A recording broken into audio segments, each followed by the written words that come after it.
परमाराध्य परम वंदनीय सदगुरुदेव पूजनीय संतजन सदगुरु कबीर साहब के बीजक ग्रंथ के उपदेश सुन रहे धर्म प्रेमी सज्जनों, माता एवं बहनों। सदगुरु कबीर साहब का मूल ग्रंथ बीजक है और बीजक ग्रंथ के कहरा 8 का संक्षिप्त विवेचन आप लोगों के समक्ष प्रस्तुत कर रहा हूँ। कहरा 7 में सदगुरु कबीर साहब उपदेश देते हुए कहे कि राम नाम ही मानव जीवन का परम लक्ष्य है और जो राम नाम को प्राप्त कर जाता है वह चैन से सोता है। तो आइए सदगुरु कबीर साहब कहरा 8 में उपदेश देते हुए कहते हैं कि क्षेम कुशल और सही सलामत कहूँ कबन को दिन्हा हो, आवत जात दो विधि लूटे सर्वतंग हरिलिन्हा हो। सुर नर मुनि जति पीर औलिया मीरा पैदा किन्हा हो, कहलो गणो अनंत कोटि लो सकल प्याना किन्हा हो। पानी पौन आकाश जाएंगे चंद्र जाएंगे सूरा हो, ये भी जाएंगे वो भी जाएंगे परत न काहू के पूरा हो। कुशल कहत कहत जग बिन से कुशल काल की फांसी हो, कह कबीर सारी दुनिया बिन से रहल राम अविनाशी हो।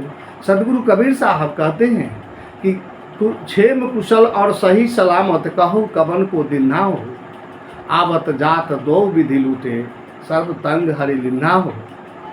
हिंदू भाइयों से पूछा जाता है कि आप कुशल क्षेम से है कि नहीं, और मुसलमान भाइयों से पूछा जाता है कि आप सही सलामत से हैं कि नहीं।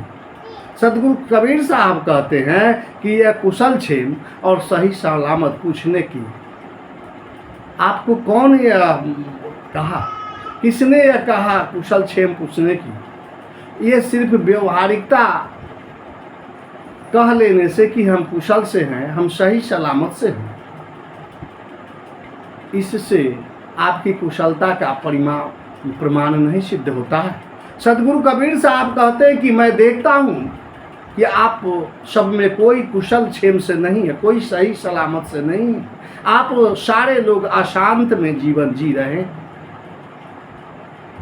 कहते हैं कि आवत जात दो विधि लूटे सर्व तंग हरि लिन्हा हो, कि जब आप जन्म से मृत्यु तक आप लूटे जा रहे हैं। जन्म के समय जो आपके साथ जो असहाय पीड़ा होता है और उसके बाद पंडितों के द्वारा नाम संस्कार कर्मकांड जीवन भर होता है और मरने के उपरांत भी इस मृत आत्मा को शांति के लिए अनेक प्रकार से आप लूटे जाते हैं। मुसलमान भाई भी जन्म के बाद चेहल्लुम इत्यादि श्राद्ध करके इस्लामियों लूटे जाते हैं और शरीयत की दुहाई देते हैं। ये दोनों संप्रदाय के लोग जन्मते और मरते वक्त लूटे जाते हैं।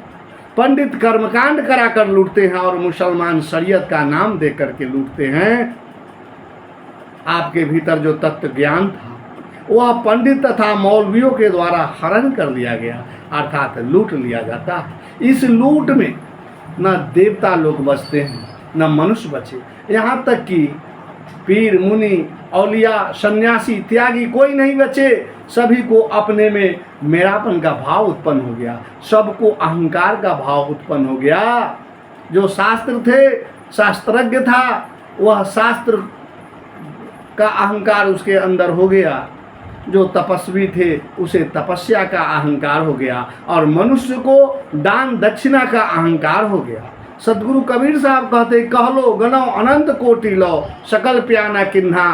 मैं अनंत कोटि कहाँ तक कहूँ, लाखों करोड़ों वर्षों की बात कह रहा हूँ कि सारे लोग यहाँ आए और सब के सब लूटे गए। पानी पौन आकाश जाएंगे चंद्र जाएंगे सूरा हो। इसे धरातल पर जो आप पानी देख रहे हैं, ये पवन देख रहे हैं, ये आकाश देख रहे हैं, जो सबको अवकाश प्रदान करते हैं, जो चंद्रमा शीतलता प्रदान करता है, एक दिन सब के सब समाप्त हो जाएंगे। कहते ये भी जाएंगे वो भी जाएंगे, परत न काहू के पूरा हो।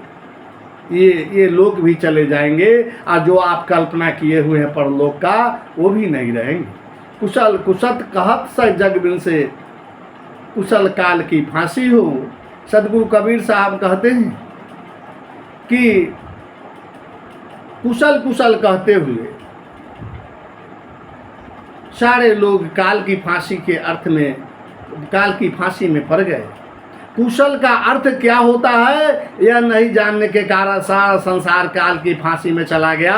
सदगुरुदेव कहते हैं कि समस्त विश्व का विनाश ही हो जाएगा, सिर्फ एक अविनाशी राम ही बचेंगे, जो सबके हृदय में विराजमान चेतन स्वरूप है। जो उसे जान जाता है उसका विनाश कभी नहीं होता है।